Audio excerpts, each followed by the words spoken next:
Hello everyone, welcome back again to my channel. Di video tutorial kali ini kita akan belajar tentang fungsi sederhana. Nah, langsung saja di sini saya sudah buat filenya, namanya adalah fungsi sederhana. Nah, pertama-tama kita buat dulu fungsi main. Nah, di sini kita sudah punya fungsi main. Fungsi main ini kita gunakan untuk mengeksekusi fungsi-fungsi yang lain. Jadi, misalkan di sini kita punya satu buah fungsi fun, saya tulis ini angka 1, dan kemudian kurung A tipe data double, parameter A tipe data double, kemudian parameter B tipe data double, kemudian kurung di sini saya tulis file penjumlahan sama dengan A ditambah B. Kemudian di sini saya tulis println penjumlahan. Nah, ini adalah fungsi yang di luar fungsi main. Ya, jadi fungsi ini dapat kita panggil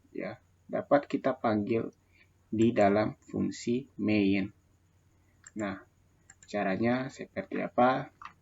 Kita tulis saja nama fungsinya, yaitu angka 1 disertai dengan parameter, ya, parameternya.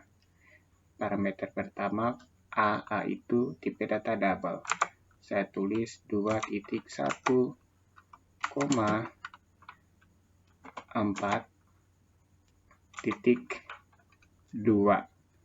ya, karena tipe data double. Nah, ini kalau saya jalankan, maka hasilnya adalah penjumlahan A ditambah B, yaitu 6,3. Kita tunggu dulu, masih diproses. Nah, ini kita peroleh 6,3. Nah, gitu guys. Nah, ini penulisan fungsi itu ada dua, ya, basically ada dua. Ada fungsi biasa seperti ini, ada fungsi yang menggunakan return. Seperti apa fungsi yang menggunakan return? Saya buat contoh lagi.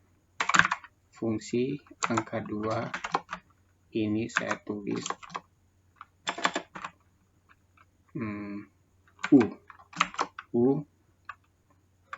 U tipe data integer, kemudian V itu tipe data integer,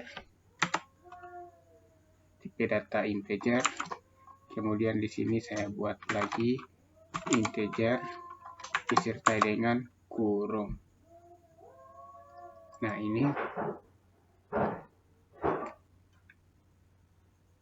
ini kalau kalian lihat di sini ada titik 2 dan tipe data, ya. Berarti yang ini kita pakai return, ya. Return. Kita buat return V dikurang U. Return V dikurang U, ya.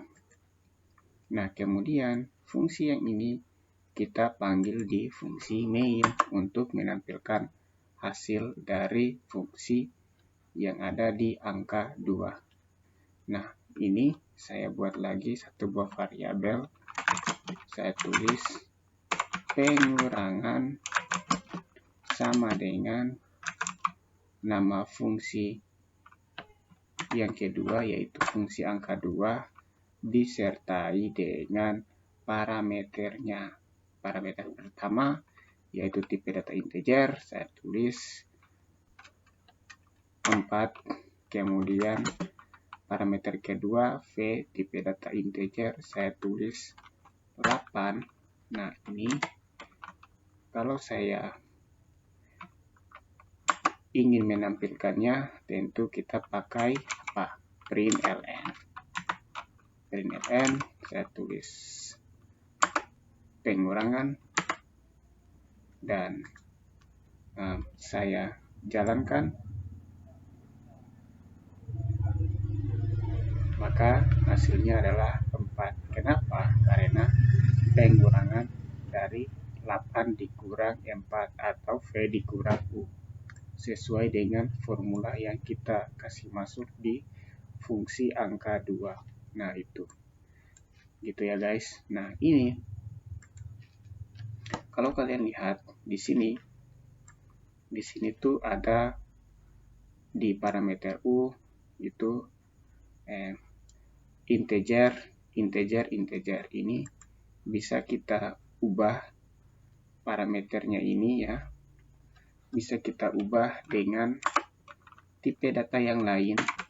Saya tulis fun angka 3, saya tulis di sini, saya kasih masuk X itu double, kemudian Y itu juga adalah integer, dan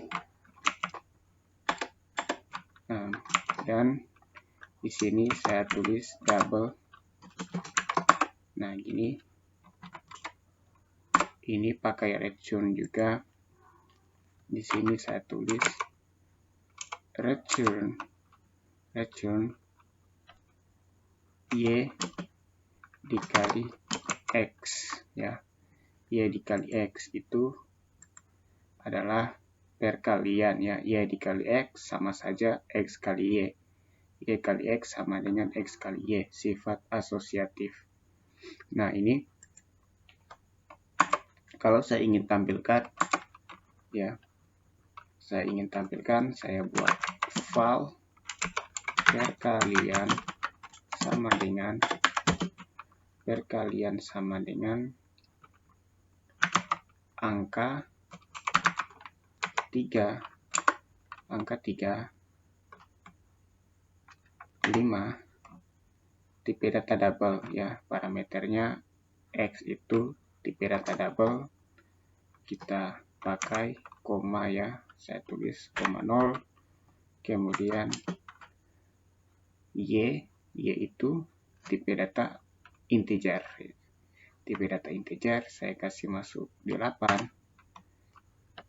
Nah, ini kita gunakan println, saya tulis di sini perkalian.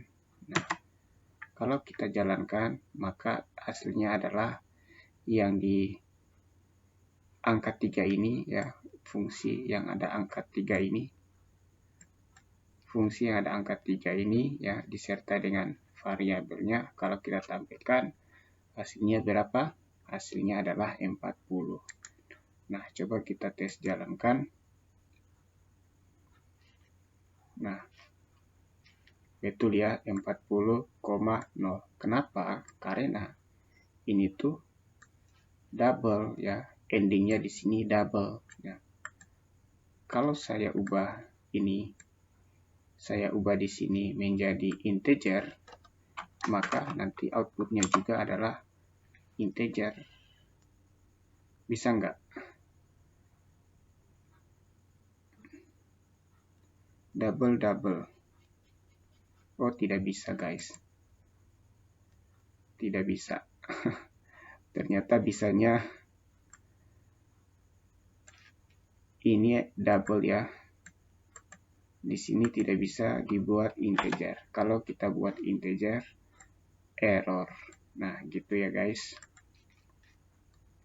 Nah, ini ya, fungsi ini adalah materi fungsi ini sangat penting untuk dikuasai. Ini adalah dasar yang harus kalian pahami sebelum kita masuk ke materi utama, yaitu Android Studio menggunakan Kotlin. Nanti Sampai ketemu lagi di materi berikutnya, yaitu polymorphism. Saya Kamhar Ngado, thank you.